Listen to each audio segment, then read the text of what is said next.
Hi, welcome to the Coaching Game. I'm Laurie Lawson, and tonight my guest is Greta Cowan.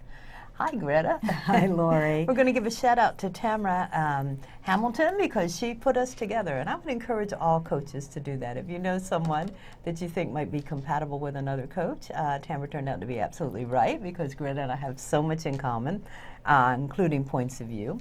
So what we're going to do tonight, as everyone knows who's watching, who's been watching, this show is based on the amazing Points of View game, which has a series of 65 cards that are all designed to bring right brain and left brain thinking together. So I usually ask my guests, I say, pick one card. So Greta says, I couldn't. 3 cards spoke to Greta. I said, okay, we'll try to find out why you can't separate from these 3 cards. So the cards we're going to be using are, one is the awareness card. And I always have a question about what does watermelon have to do with awareness, but maybe we'll see what Greta thinks about that. The other is the leadership card, and that's pretty easy to figure out. I have a feeling she may do some leadership coaching in her work. And the third is one that I aspire to, the pause card. And if she has any tricks on how to help us pause, I'll be willing to listen to that. So let's get started. Greta, thank you for being here, first of all. I appreciate that so much. And tell me, what made you, what are these 3 cards saying to you? Well, they say a lot to me, Laurie, actually, and it's hard for me to separate the 3 of them. I realized yesterday when I was looking through the deck. You were trying to, Yeah, I tried, but I couldn't because to me it's one cohesive message. And really? Yeah. As you said, I do spend a lot of time coaching leaders, and I've been doing that for about 15 years now. And I think in coaching leaders, what I often end up coaching is the ability of the leader to pause. No kidding. Yeah, that makes so much sense, Yeah. but I would have never thought of that. Well, you know, most of my clients have really fast-paced, busy days. Right. And I think what they value most about coaching is that it's built into their calendar that they're going to stop. Okay. And that the coaching session really holds space in their calendar for a pause that they would have never had had they not engaged a coach. And so the pause, I almost feel I'd love to say that there's something that I do as a coach that's so magical. Say it. Just say it. There's something I do as a coach that's I'm very a magic magical. coach, I yes. wish I could say that was the Yes. case. I really feel like most of the magic with my clients happens in them just stopping. Oh gosh, what a great theory. Yeah. Just stopping and pausing, breathing, taking a few deep breaths and getting right here, right now, in this moment. That's so interesting because I had one of my New Year's, all of them I haven't kept, but one that I didn't keep was, I want to meditate. I'm going to meditate 5 minutes a day, that's all I need. And my excuse is, I don't have time. Yeah. And it's like, it's 5 minutes, Yeah. for gosh sakes, you really don't have time. And it's like, I can't get it.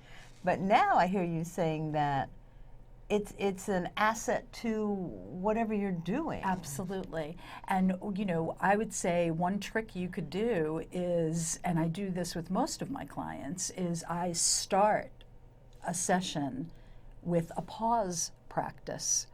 And I may not call it meditation because depending on the client. that word Right. may not resonate with all my clients. Right. But I underscore the value of a pause practice with all of my clients. Now tell me how you convince, I'm using myself as an example, how would you convince a busy top executive that it's advantageous to him to pause and do nothing? That's so adverse to what he's paid to do and used to doing. What do you say? Well, I don't have to do a lot of coercing because I think that once you invite a client to pause with you, to clear their mind of everything that just happened in their day so that they can get present right here, right now, and really roll up their sleeves and do the work that they want to do in this session, the practice speaks for itself.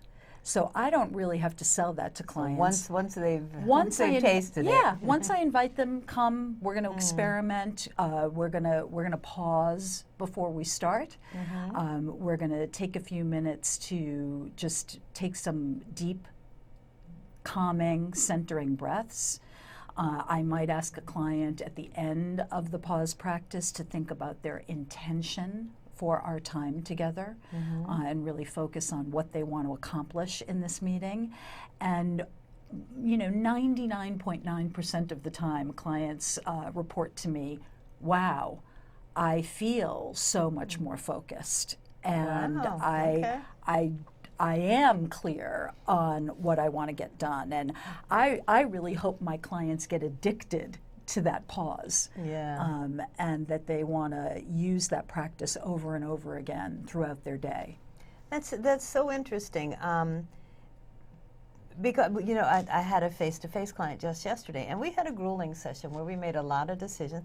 And at the end, I threw it out, but I wasn't serious. I went, okay, now take a deep breath. You made a lot. And I noticed she was just like really into it. I went, oh, well, shut up and let her take a deep breath. It's like, Yes. I was just saying, relax, and we've gotten through the hard part now. But I always think that, oh my gosh, they're paying me. They're not paying me so they can be quiet and nobody's saying anything. But now I hear you saying that a pause is, if they've engaged a coach, then they're really kind of seeking a pause of some kind. Exactly. Yeah, it's like I need to get out of whatever I'm in, the rat race, and stop and reflect for at least an hour.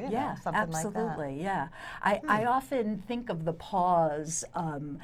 There have been a couple of times in my life, not often, where I've gone to a really fancy dinner, and between the courses, what do they bring? That little sorbet, right? It's a palate cleanser. It clears your palate from the meal, the little part of the meal that you just had, the course that you just had, and it prepares your palate for the next course. And that's what the pause does. Sorbet, I like it. Yeah. I like sorbet. So that's a whole new. That's a whole new way. That's a whole new way of looking at the pause for me, because it's like, wow, this is just like dead time, But it's really not. I don't think it is at all. I feel like it becomes a very valuable part of the whole process with my clients.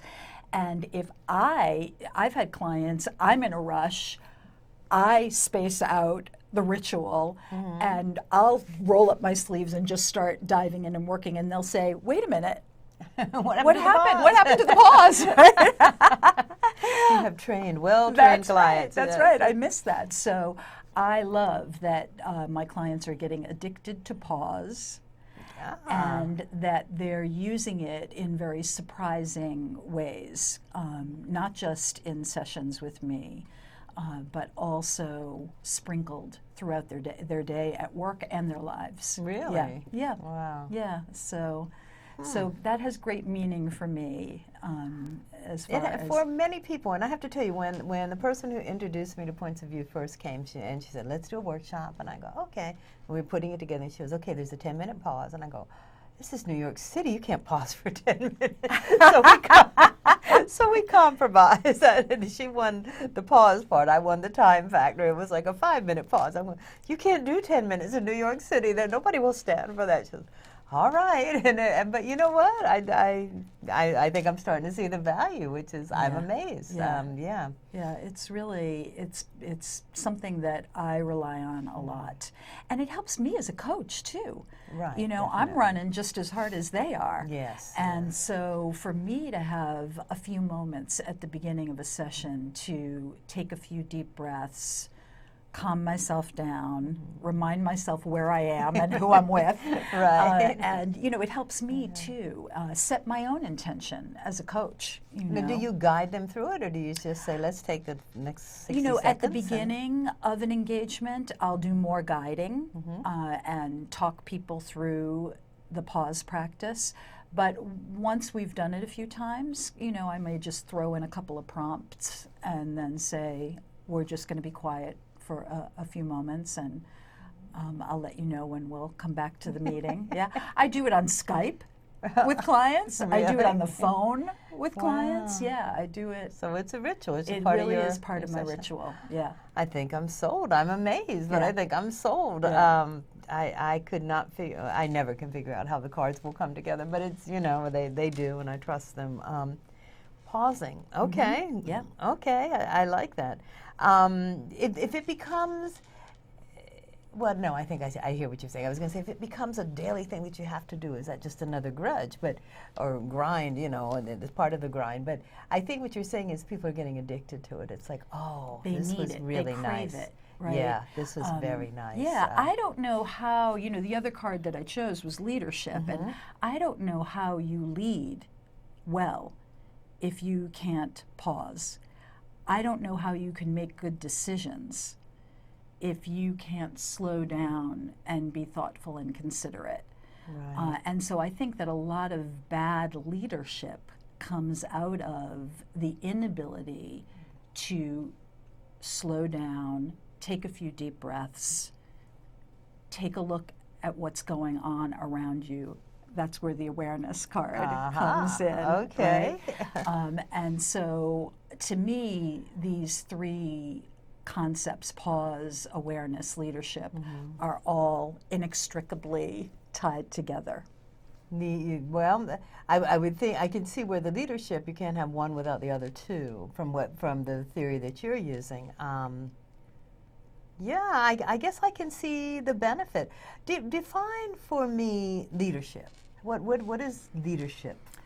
Well, I use a very broad definition of leadership. So, in my own coaching practice, I usually, my byline is live and lead with passion, purpose, principles, and presence. So the 4 P's is what I focus. Principles, Yeah. purpose, and presence. Yeah. Wow. Okay. And so, to me, some of my clients are looking to take lead in their lives. It's not so much about issues at work, but how they really step up and take lead of their lives. And get in the driver's seat of their life, Yeah. And so I think that there are ways that we take leadership or absolve ourselves of leadership in all kinds of life decisions.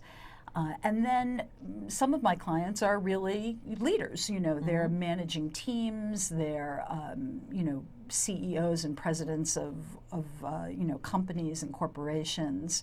And they are really in the leadership hot seat, Monday through Yes, Friday, and yes. sometimes on the weekends too, right? Yes.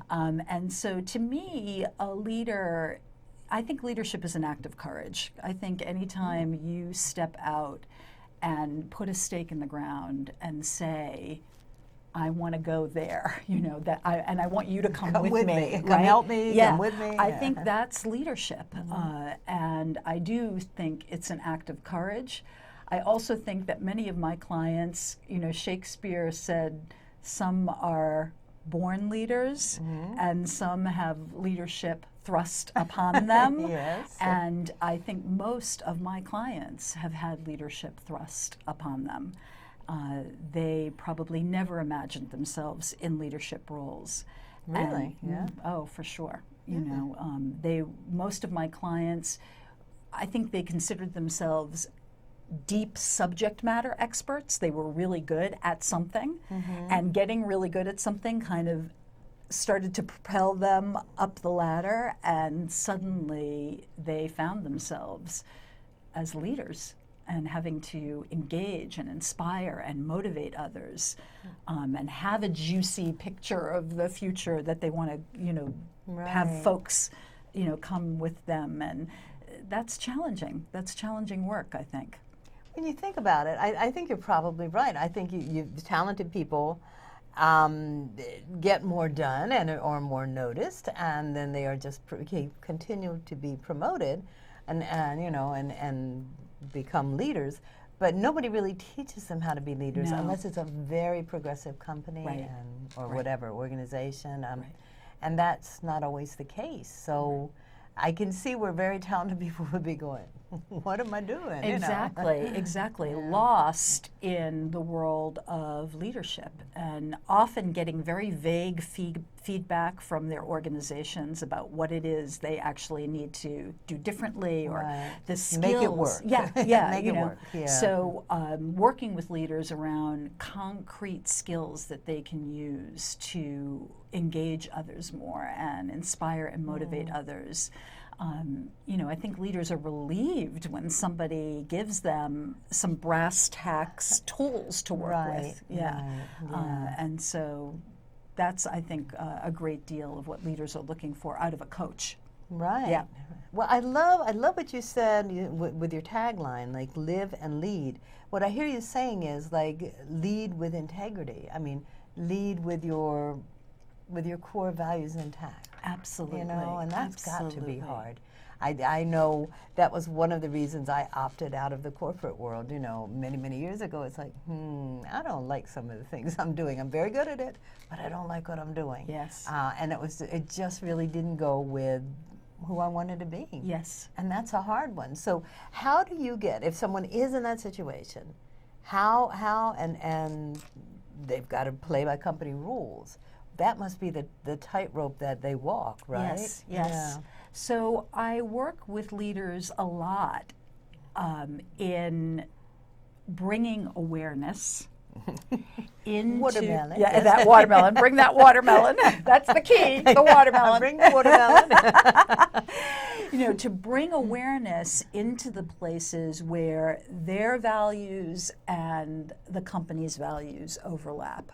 Where do they overlap? Oh, okay. And where do your values and what you're perceiving as the company's, where is the gap? Where do they not? Okay. And so I spend a lot of time with leaders asking them to pause, be thoughtful, raise awareness around how they are walking and talking their values, Right. or how they have in some way how they've left their values behind in some way. And so I have a lot of very meaningful conversations with my clients about their core values or what they would describe as their leadership credo. So what do you really believe in as a Yeah. leader? And that has a lot to do with your core values. So I often spend time with my clients in what I call an archaeological dig into their core values. Yes. Really I think that's almost the job of a coach, to dig, just dig. And because often I find clients will come to you, this is my problem. And you go, oh, I know, you think that's your problem. Let's find out what it really is. You're giving me a symptom, let's go find the source. Right. And is that the same with the leadership training that you offer, or the leadership coaching? It's Leadership coaching, is really about, I mean, often leaders come, they've either been given feedback from above, and it's been said, we'd like you to work on some specific issues, or they themselves are finding a deficit in what they'd like to have in their toolkit as leaders. And often, just as in any coaching session, you start out with an issue that you think is front and center, and by the time you get in there and dig, things start to transform and morph. And especially when you're talking about something as non-tangible as values, like somebody, what do you believe? Now, I think we all walk around with some sense of what our core values are. Like in our guts, in our hearts, we know what guides us. Or if nothing else, we have boundaries. It's like, oh, I'd never do that. You know, Right. I'll walk within this box here, but no, I can't cross that line. Right, Yeah. and so that's our values speaking to us. Definitely. But we're not always called upon to put those values into action on a daily basis, or to inspire or motivate others with our core values. But leaders are called upon to do that on a regular basis. Wow. Yeah, they need Yeah. to not have a vague sense of that in their hearts and their guts, but they really need to be able to clearly identify those core values and bring them to life for others so that others really experience them day to day, but also there are, leadership moments. Leaders, come up on a regular basis to these leadership moments where they're really called upon to speak their values and to bring their values to life in some way. So I spend a good deal of time with leaders asking them to pause, reflect, be more aware of what their values are, and to really unearth the stories, the life stories that bring their values alive for others. Okay. Yeah. That's I often say, and because people go, oh my gosh, I just got a new client, it's the CEO, and it's like, you have to relax. CEOs are people too. Right, exactly. They really are. Yeah. Then they don't get to be people often because I remember I spent a lot of years in human resources and personnel, and the thing that drove me crazy was I could never relay any emotions. You always had to be neutral. You had to be the buffer. You had to be the champion of the peers, and then you had to provide information, but you could never go, that's the stupidest idea I've ever heard, What are you doing? It never could do that. And it was like, oh, that's so frustrating. And that must be how some of your leadership people feel. It's like, when do I get to express myself? That's right. And I think that's why coaching is so valuable for, corporate speak, the top of the pyramid, that it's lonely. It's lonely at the top, and there aren't a lot of peers at the top of the pyramid. Right. So, sometimes the games are so vicious that even if there are peers, there's competition, and it's and I think 2008 did such a disservice and a service also. But 2008, when everything crashed, it was like people were suddenly competing and fear-driven, for their jobs. Yet it also allowed people to recreate themselves because it's like, the game changed. I don't know what I'm doing, so let me do what I want to do. Yeah. But did you see a difference in 2008 on a little bit? Oh, for sure. Well, people got really scared first. Yes. And really circled the wagons. And leadership development, coaching, it was the first thing to go out the window, really, within most and corporations. the most needed at that time. And exactly. So how do you lead through crisis? How do you lead in really challenging times?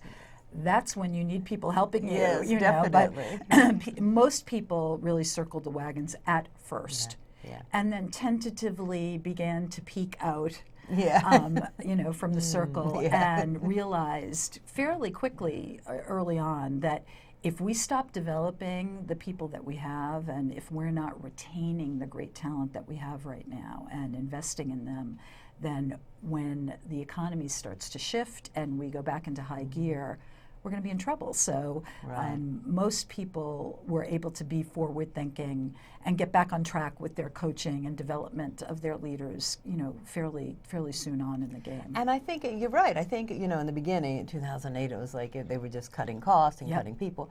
And then suddenly people became valuable because they had to keep retraining unqualified people and people who, and it was like, wait a minute, we're spending a lot of time, a lot of money, and this was not paying off. So finally, I think it's the scales are tipping back to moderation. I hope, but that's interesting that you saw it too.